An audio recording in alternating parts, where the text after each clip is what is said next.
Sir नमस्कार.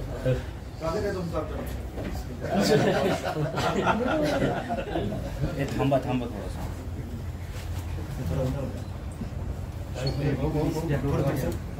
जागा नाही ना थांबा. हां तो मुंडे साहेब सांगितलं का?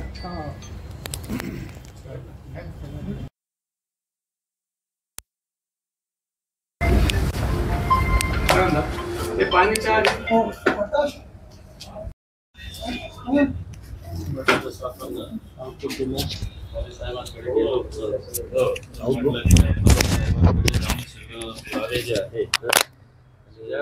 मंत्री साहेब इतके कॉन्फिडेंट आहे की काही होणार नाही. म्हणजे आता ही बाईट देताना त्यांनी सांगितलं की काही होणार नाही. मलाही असं वाटतं की काही होणार नाही, पण कमीत कमी आपण काही हो न हो आपला आवाज उठवणं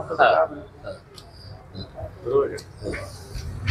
काय काय विषय नाही म्हणजे एक तर हे जे 10 एकर जागा ठीक आहे. म्हणजे आता काही त्यांनी लोकांनी माझ्या विरोधात क्रांती चौकला लोकांना पाठवलेले आहे की मी हरिजन शब्दाचा वापर केलेला आहे. या डॉक्युमेंटमध्ये सरकारी डॉक्युमेंटमध्ये ते लिहिलेलं आहे, त्या शब्द लिहिलेला आहे. मी तेच वाचलं. म्हणजे कुठेतरी असा दबाव टाकण्याचे जे प्रयत्न होत आहे. आणि हे आपण जसं म्हटलेले आहे हे स्वस्त जागा अशा मंत्री आणि त्यांच्या परिवारातल्या लोकांना कशा मिळतं की जे जागा जालना रोडची जागा 4,800 प्रति स्क्वेअर फीट, 10-20 हजार स्क्वेअर फूट जागा आहे. 15,000 ते 20,000चे रेट आहे त्याचे. त्याच्यावरच 20च्या आसपास. तर 4,800. आणि दुसरं म्हणजे की हे जे वर्ग 2चा जे एक मोठा रोड सुरू आहे, एक एजंट्स शहरामध्ये फिरत आहे की जे गोरगरीब लोकांकडे वर्ग 2ची जागा आहे त्यांना उचलायचं आणायचं की तुम्हाला इतके पैसे देतो. मग ते एक मोठा नेत्याकडे घेऊन जायचं, पैसे द्यायचं. तर हे सगळं रजिस्ट्रीचे डॉक्युमेंट्स आहे. हे वर्ग 2चं आहे काय? हे सगळं आहे त्याच्यामध्ये. वर्ग 2चाही आहे आणि त्यांचे जे प्रायव्हेट लँड्स आहेत त्याच्याही. दुसरा आपण जेव्हा विधान परिषदेमध्ये आपण बोलला तर हे MIDCचं जे आहे तर त्यांचा नियम क्रमांक 1 त्यांनी तयार केलेले नियम आहे. नियम क्रमांक 1 हे सांगतं तर ऑप्शन यांच्यासाठी का करण्यात आलं नाही. आम्ही स्वतः गेलो होतो, सगळ्या मीडियावाले होते आणि त्यांच्या समोरच आम्ही चर्चा केली आणि त्याने एका अर्थाने मान्यच केले की म्हणजे हो आमच्याकडे प्रेशर होता म्हणून ते. त्याच्याविषयी मी पत्र दिलं. तुमचं प्रेस झाल्यानंतर माहिती घेतली, मग माझ्या ऑफिसमध्ये त्याचे डिटेल्स काढले. 2 तिथं पार्किंग आहेत. हो, एक 70-80 गाड्याचे, 250 गाड्याचे. नाही त्यांनी नाही एक 42,000 स्क्वेअर मीटरची जागा आहे. 42,000 म्हणजे 10 एकरची जागा आहे. तिथे त्यांनी लिहिलेले आहे की 250 ट्रक्स पार्क होतील. मग 10 एकरामध्ये 250 पार्क होणार होती. तर दुसरा जो ट्रक टर्मिनस आहे ते 5 एकरचा आहे. तिथे कमीत कमी 1,200 ट्रक्स पार्क व्हायला पाहिजे. पण त्यांना हे जागा द्यायची होती म्हणून प्रस्ताव तयार करताना त्यांनी असं लिहिलं की त्या जागेमध्ये फक्त 70-80 ट्रक्स पार्क होतील. ते फक्त म्हणजे कन्व्हिनियन्स त्यांनी आपल्या प्रस्तावामध्ये लिहिलेले आहे. 5 एकरमध्ये 70 कसं होईल? तर ते त्यांना एक सोयीस्कर करायचं होतं कि हमारे पास है तो 10 एकड़ का है, उसके अंदर 250 ट्रक्स पार्क हो जाते हैं और इसके अंदर रहता हमारे को 70-80. त्यांनी लिहून त्या प्रस्ताव तसं पाठवले होते. ते तर चुकीचंच आहे. ते सगळं पहिली गोष्ट असं रिझर्वेशन उचलताच येत नाही. हां, तुम्ही त्यांना द्यायची तर दुसरी जागा द्या, आपल्याला काय घेणं. नाही पण त्याच्यापेक्षा महत्वाचा मुद्दा हे आहे की आपण वारंवार हे म्हणतो ना की आपण महाराष्ट्रीयन मराठी माणसांनी हे करायचं का नाही, धंदा करायचं का नाही इंडस्ट्रीसाठी. आता आपल्याकडे हे लिस्ट आहे. या लिस्ट प्रमाणे 60 महाराष्ट्रीयन मराठी लोकांनी अर्ज दिले होते की आम्हाला शेंद्रामध्ये जागा. ते ऑलरेडी एक्झिस्टिंग तिथे काम करत आहे पण ते ते रेंटेड जागेमध्ये आहे. म्हणजे अशा धन्नाचे हे इन्व्हर्ट केलेलं आहे. हे त्यांना रितसर दिलेलं होतं की आम्ही जे तुम्हाला रेट असेल ते रेटने आम्ही घ्यायला तयार आहे. तर हे बाकीचे जे 60 लोक आहे ते महाराष्ट्रीयन मराठी लोक आहे, मग त्यांच्यावर त्यांना का नाही प्राधान्याने देण्यात आलं? शिरसाटांनाच का? हा, शिरसाटांनाच का? बरोबर. आणि याच्यामध्ये फक्त एक डिपार्टमेंट इन्व्हॉल्व आहे असं नाही आहे. बरोबर.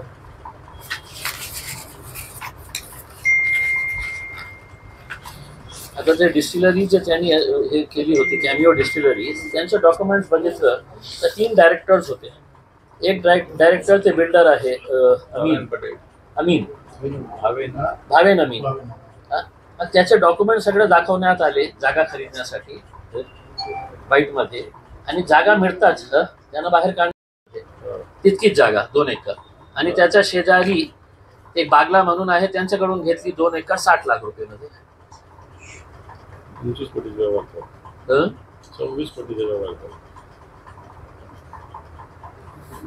26 कोटीचा व्यवहार. आता आम्ही हे सगळं डॉक्युमेंट्स घेऊन हा जो बागलाचा 26 करोड असेल मला माहिती आहे ना. वल्ला बागला किती? हे स्वाभाविक आहे. जालना रोडला 12,000 स्क्वेअर फीट म्हणजे 5 कोटी रुपये मध्ये. 5 कोटी 25-30 कोटी व्हॅल्युएशन. हो, 100%. आमची अपेक्षा आहे सर की 100% मी हे सगळे विषय सगळ्यात आधी तर मी जस्ट इमिजिएट कन्सेंट डिपार्टमेंटला पत्रव्यवहार करेल. दुसरं आता अधिवेशन पण आहे. कधीपासून आहे? 30 जून. त्याच्यामुळे मी काही प्रश्न वगैरे टाकेल. नाही झालं तर मला काही अनेक वैधानिक अधिकार आहे. मला सगळ्याच्यात कुठं ना कुठं पण पाठपुरावा करू. मीही मुख्यमंत्री साहेबांना आणि राज्यपाल साहेबांना पत्र लिहिलेलं आहे की मला अपॉइंटमेंट द्या. मी सगळं आपल्याला एक निवेदन देण्यासाठी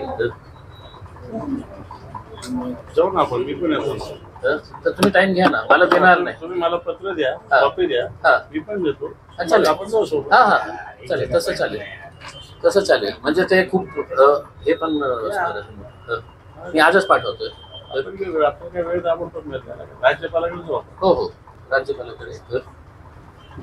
तुम्हाला काय वेळ इमिजिएट आपल्याला राज्यपाल काय वेळ नाही. हा, मी आजच आपल्याला पत्र पाठवतोय. कॉपी द्या मला. तर या विषयात भेटायचं आणि त्यांना पत्र पाठवलं. आपण मी पण हो. अंबादास दानवे साहेबांना मी मागच्या अनेक वर्षापासून बघत आहे. ते अन्यायाच्या विरोधात लढत आहे. ते खूप मोठ्या जबाबदारीच्या पोस्टवर बसलेले आहे, आणि विधान परिषदेमध्ये भाषण करताना त्यांनी अनेक असे प्रकारचे मुद्दे काढलेले आहे. खूप जोराने ताकदीने ते तिथे मांडत आहे.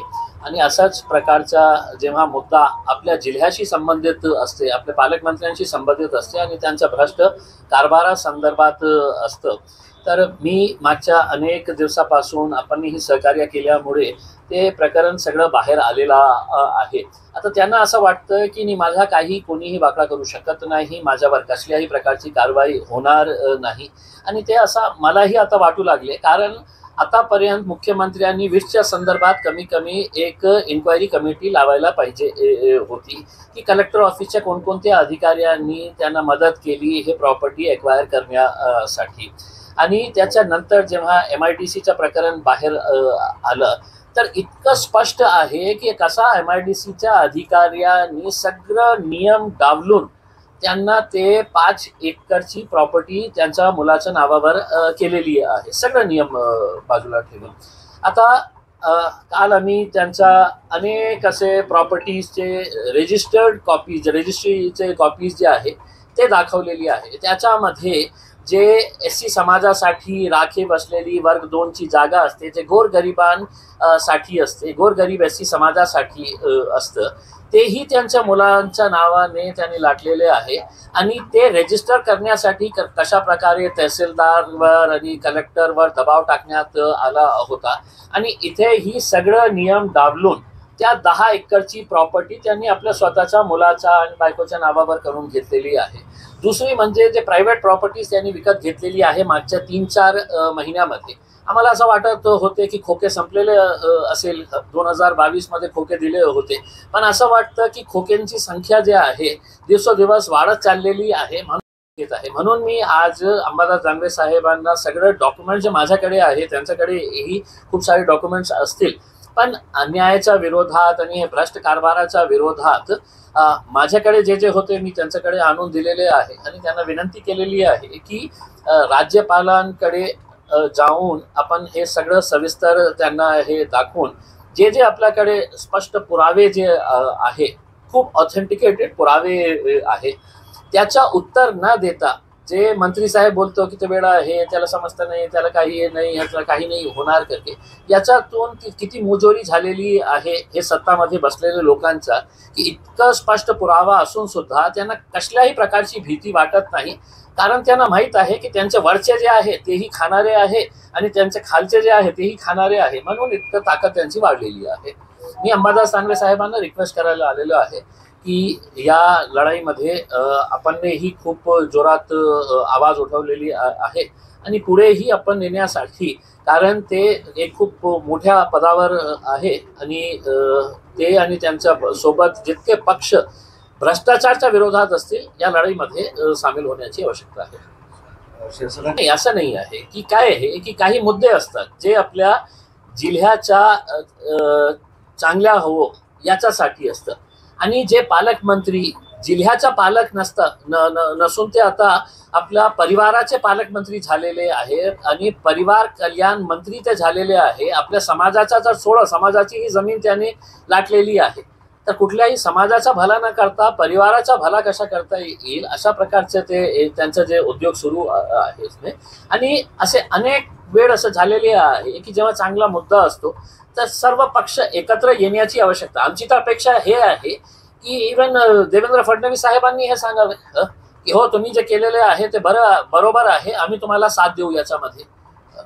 आमची अपेक्षा हे आहे की अजितदादांनीही तसा प्रकारचं सांगावा की नाही, तुमच्याकडे पुरावे खूप चांगले आहे, आम्ही कारवाई करू. गप्प जेव्हा बसतं ना तर त्याच्यामध्ये या घाणेरड्या खेळामध्ये तुम्ही पण सामील आहे हे सिद्ध होतं. बरेच योगायोग घडतायत. आता एक योगायोग घडलाय, कारण दादांनी एक आरोप केला होता की ते लोकांची गाडी वापरतात, त्यांच्याकडे स्वतःची गाडी नाही. तर आता त्र्यंबकेश्वर मध्ये जी जागा सापडली त्यात जे पार्टनर आहे त्याच पार्टनरच्या नावावर जे शिरसाट स्वतः गाडीत फिरतायत, आता ती गाडी त्यांच्या नावावर आहे. हे सगळे योगायोग कसं म्हणतात. MH16 एक नंबरची गाडी आहे. 2.5 कोटी रुपयेमध्ये इकडच्या एका मोठा बिल्डर होते, त्यांच्या मुलांनी ते गाडी दुबईहून आणलेली आहे. MH16 आपल्याकडे पाहिजे असेल तर मी आपल्याला फोटो पण पाठवू शकते. ते गाडी आता कुठे आहे, आणि ज्या माणूस डिस्कवरी सारखा इतका मोठ्या मोठ्या गाडीमध्ये फिरत आहे, त्यांच्या ॲफिडेव्हिट मध्ये बघितलं आपण तर त्यांच्याकडे कोणती गाडी आहे तर डेक्कनची कोणती एक कार त्यांनी दाखवलेली आहे, ती गाडी त्यांच्याकडे आहे. मग हे जे गाडीमध्ये फिरत आहे हे कोणाची गाडी आहे? तेच ठेकेदार आहे का ज्यांच्याकडून आपण कमिशन घेतात, त्यांची गाडी त्यांच्या नावावर आहे? त्याची एक वेगळी इन्क्वायरी होण्याची आवश्यकता आहे. आणि ज्या माणसाच्या नावावर त्यांनी घेतलेली आहे, ईडीने किंवा जे एजन्सी आहे त्यांनी त्या माणसाला पकडा ज्यांनी विकली, आणि त्यांना विचारा की हे गाडी कुणाच्या नावावर होती, याचे पैसे कुणी दिलेले आहे. 2.5 कोटी रुपयाची गाडी MH16 लँड क्रुझर गाडी आहे, ते दुबईहून आणलेली आहे. ते गाडी आत्ताही आपण गेलं आणि शिरसाट साहेबांना सांगा की तुमच्या गॅरेजमध्ये आम्हाला तुमची जे गाडी नावाची एक गाडी आहे छोटीशी, जे तुम्ही ॲफिडेव्हिट मध्ये, ते आम्हाला बघायची आहे. तर तुम्हाला दिसेल की त्यांच्या गॅरेजमध्ये किती सारे गाड्या मोठे मोठे उभे आहेत. संजय शिरसाट यांच्या वेगवेगळ्या ज्या मालमत्ता आहे, मालमत्ता कोणी घ्याव्या त्याच्याविषयी काही विरोध असायचं कारण नाही. मोठे व्हावे, ते श्रीमंत व्हावेत, करोडपतीने अब्जोपती व्हावे, याच्यात काही कोणाचं ऑब्जेक्शन असायचं कारण नाही. परंतु आपल्याला केस आठवत असेल, एकनाथ खडसे यांना देवेंद्र फडणवीस आणि भारतीय जनता पार्टीनं मंत्रिपदावरून दूर केलं होतं. एक भोसरीची MIDCची जागा होती आणि त्याच्या व्हॅल्युएशनवरून त्यांनी तेवढ्या एका कारणाने दूर केलं होतं. आत्ता मी संजय राऊतांचं पुस्तक वाचलं, नरकातून स्वर्गाकडे अशा प्रकारचं एक पुस्तक वाचलं, आणि त्याच्यात त्यांच्यावरची कारवाई झाली तीही मी वाचली की 50 लाख रुपये एक जणाकडून घेतले होते आणि ते पुन्हा परतही केले होते, आणि त्यांनी एक फ्लॅट घेतला. तर मला सांगण्याचा मुद्दा हा की संजय शिरसाट यांनी प्रॉपर्टी घेतलेल्या असताना ज्या प्रॉपर्टीचं व्हॅल्युएशन समजा आता वेदांत हॉटेलचं मी सांगतो की 2022चं व्हॅल्युएशन 160 कोटी, आता 25चं तर ते 200 कोटी जाईल, पण 65 कोटीचं टेंडर गेलं होतं एक. आता जी MIDC त्यांनी जागा घेतली याच्यात त्यांच्या मुलगा आणि पत्नी या दोघा जागा घेतली, त्यांच्या खात्यावर 25 लाख रुपये आहे. 6.25 कोटी जागा कुठून घेतली हा एक प्रश्न आहे. इम्तियाज जलील साहेबांनी काही जागाचा प्रश्न, संभाजीनगर शहरातल्या काही जागेचा प्रश्न, पण ज्याचं व्हॅल्युएशन जवळपास 50 कोटी रुपये आहे, ते यांना 2-2, 4-4 कोटीत मिळालेले आहे. शेती सगळ्यात महत्त्वाचं, वर्ग 2 आणि वर्ग 1चा जो घोटाळा झाला संभाजीनगर जिल्ह्यातला, तो त्याच्यातल्या काही जमिनी संजय शिरसाट साहेबांच्या मुलाच्या नावावर ट्रान्सफर झालेल्या आहे. यात गोरगरीब सर्वसामान्य दीनदुबळ्या लोकांसाठी सरकारच्या योजनेच्या अंतर्गत SC ST साठी या जागा राखीव असतात, तीच जागा यांनी घेतलेली आहे. आणखी तर अनेक तिथं तक्रारी त्यांच्याविषयी आहे. आणि मला असं वाटतं ज्या पद्धतीनं प्रशासनावर राजकीय शक्तीचा दबाव टाकून अशा पद्धतीने गेलेले, प्रश्न असा आहे की संजय शिरसाट साहेब स्वतः सांगतात मी एक रिक्षा ड्रायव्हर होतो आहे, मी मुंबईत 72व्या मजल्यावर राहतो, संभाजीनगरात मी 22,000 स्क्वेअर फीटच्या घरात राहतो की ज्याच्यात कुत्र्यासाठी 500-500 स्क्वेअर फीटचे 4-5 बेडरूम राखीव आहेत. मग हे सगळं येत असताना आपलं उत्पन्न काय शेती आहे का, काय आपल्या इंडस्ट्री चालू आहेत का, हा एक मुद्दा आहे. आणि मग ED सारख्या यंत्रणा ज्या आहेत त्या काय करतात, ह्या झोपलेल्या आहेत का? हे राज्य सरकारचे मुख्यमंत्री भ्रष्टाचारावर सांगतात आमचं सरकार भ्रष्टाचार मुक्त आहे. तुमच्या सरकारमध्येच भ्रष्टाचारी मंत्री आहे.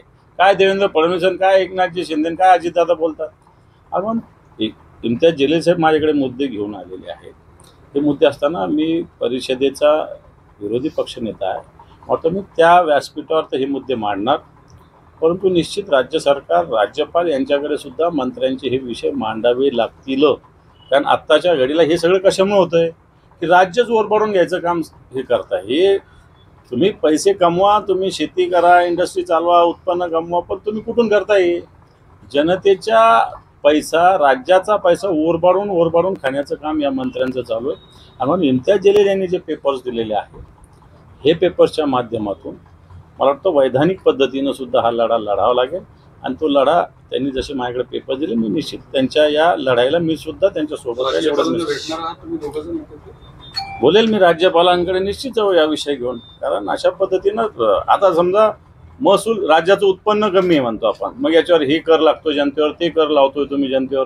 तुम्ही उत्पन्न तर कमी करताय, व्हॅल्युएशन कमी करताय. तुमचे महसूलचे अधिकारी झोपलेले का? महसूल मंत्री पण झोपलेले आहे का नुसते? का फक्त पार्टीचं काम करतात? राज्याचा महसूल वाढवला पाहिजे बघितलं पाहिजे का कमी केला पाहिजे बघितलं पाहिजे? शिरसाट यांच्या भ्रष्टाचाराविरोधात ही नवी आघाडी म्हणावी लढण्यासाठी, विरोध करण्यासाठी ते त्यांच्या पद्धतीनं लढतात, मी माझ्या पद्धतीनं लढतो. त्याच्यामुळे याला फार आघाडी करायची जिथं गरज आहे तिथं करायला काहीच हरकत नाही. कारण हा लढा भ्रष्टाचाराविरुद्ध आहे, हा लढा अनेक आहे. परंतु कसं असतं, उथळ पाण्याला खळखळाट फार आपल्याकडे अशी म्हण आहे, तसे संजय शिरसाटांचं उथळ पाणी आहे आणि त्याला खळखळाट फार आहे. बरं, गाडीचा आता विषय निघाला, असा आरोप तुम्ही पण काही केला होता, डिस्कोटीची गाडी कोणाच्या तरी नावावर आहे बाहेर, मलाही माहिती आहे. त्यांच्याकडे 4-5 गाड्या आहेत, सगळ्या गाड्यांचं व्हॅल्युएशन 3 कोटी रुपये आहे. बरं का? 3 कोटी रुपयाचे 3 कोटी असतं, आहे त्या गाड्या 3 कोटीच्याच आहे. एक गाडी दुबईहून आली. आता इम्तियाजीकडे दुसरी माहिती, माझ्याकडे तर एक भोंडवे नावाचा आमचा बजाज नगरचा म्हणजे त्याच्या नावावरती गाडी आहे. मग भोंडवेची गाडी यांनी का वापरावी? माझ्याकडे जी माहिती भोंडवे, आता त्यांनी एक ग्रुपवतीची गाडी आहे. सगळे म्हणजे काही दिवसानं कुत्र्यांना सुद्धा त्यांच्या त्या गाड्या राहणार आहे. एक सेकंड. हे जे मी गाडीच्या संदर्भात आपण जे प्रश्न विचारलेले आहे, मी आपल्याला गाडीचा नंबर पण दिलेला आहे आणि गाडीचा हे फोटोग्राफ आहे. या गाडीच्या फोटोग्राफवर आपल्याला माहीत असेल की M लिहिलेला आहे. म्हणजे ही गाडी MS-16, म्हणजे M कुणाला लिहिता येतं? जे मंत्री आहे. आता या माणसाच्या नावावर गाडी असेल आणि शिरसाट साहेबांची ही गाडी नसेल, तर या माणसावर इमिजिएट FIR रजिस्टर करायला पाहिजे. कारण ते लोकांची दिशाभूल करून आपल्याला मंत्री दाखवून हे गाडीमध्ये फिरत आहे. ही गाडी 2.5 कोटी रुपयाची आहे. ते दुबईहून आणण्यासाठी टॅक्स ऑलमोस्ट 200% लागतं. आता काय हे की जेव्हा पैसा जास्त होतो ना, तर गाडी याच्यासाठी आणतात, दुबईला स्वस्त आहे गाडी. पण ऑर्डर द्यावी लागते. दुबईला लेफ्ट हँड ड्राईव्ह नाही राहते, त्याची ऑर्डर आधी द्यावी लागते. स्वस्त आहे पण त्याचा 200% टॅक्स भरावा लागतो. तशीच आणली तर 6 महिन्यात वापस पाठवावं लागतं. तुम्ही सांगत होता दुबईवर नाही हे जे आहे ना ते कुणाच्या नावावर गाडी आहे आणि हे कुठे थांबलेली आहे, हे मंत्रालयाच्या बंगल्याच्या समोर थांबलेली गाडी उभी आहे. ते आपण बॅकग्राऊंड मध्ये बघू शकता. कुणाच्या नावावर आहे आणि ते मंत्री असेल तर काही नाही, दुसऱ्यांच्या नावावर गाडी घ्यायचं, त्याच्यावर मंत्रीचं स्टिकर लावायचं आणि हे सगळे उद्योगधंदे सुरू आहे अशा प्रकारचे. गाड्यांचं जे व्हॅल्युएशन केलेलं आहे, मी अंबादास दानवे साहेबांनी सांगितलं 3 कोटी रुपयाचं व्हॅल्युएशन त्यांनी सांगितलेलं आहे. माझ्या माहितीप्रमाणे ते व्हॅल्युएशन त्याचं खूप जास्त होते. एक गाडीच्या बाबतीत आपण बोलतो 2.5 कोटी रुपयाचं, आणि दुसरे जे गाडी आहे त्याच्या एक गाडी जी आहे 1.5 कोटी रुपयाची गाडी आहे त्यांच्याकडे. थँक्यू.